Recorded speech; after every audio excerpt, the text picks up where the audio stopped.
Reality of dog ownership. Sometimes they bite. This is Dog Bite Prevention Week, and there are steps that we can take to lower the risk.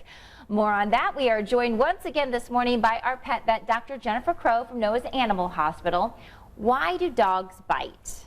So a dog bite is anytime the teeth break the skin. So sometimes it's you and your dog reaching for the same toy and your hand gets nipped. But sometimes they're scared or they're frightened or they're protecting something like their toy or their food.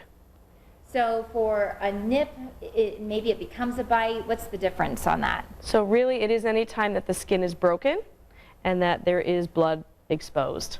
And that technically is a bite because then we worry about transmission of something like rabies. And there are 4.5 million dog bites reported every year, and it's any breed, not just one in particular, but all dogs are dogs. They are animals, and at some point they bite. And you just mentioned rabies. What exactly is rabies? What does that mean? So rabies is a viral infection that attacks the nervous system, and it is spread through saliva. So a bite is where most people and animals are going to get it. So we vaccinate our pets to actually protect ourselves for rabies. And so if there is a bite, we want to make sure that the pet is still acting normally and not sick within the 10 days after the bite, because that's usually the time frame that you'll see whether or not they have rabies.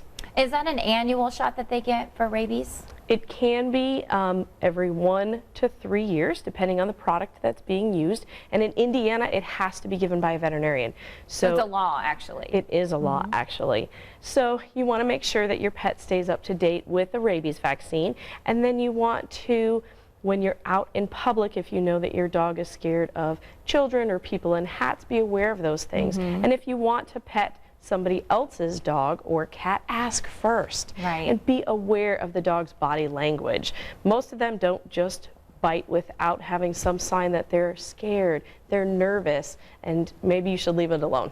What if you're playing with a dog, maybe with a dog toy, and they get a little close? I mean, what are some signs that you should watch out for that? So if they're getting overly excited and it's just like a kid that doesn't realize what they're doing. It's by accident. It's by accident. So anytime there is a bite, even if it's in play, you want to wash it, get it clean. And if things are looking like they're not healing, like a normal scrape or a paper cut, then you need to seek medical care. Right, definitely. Some good advice from Dr. Jennifer Crow from Noah's Animal Hospital. Thank you so much for being with us today.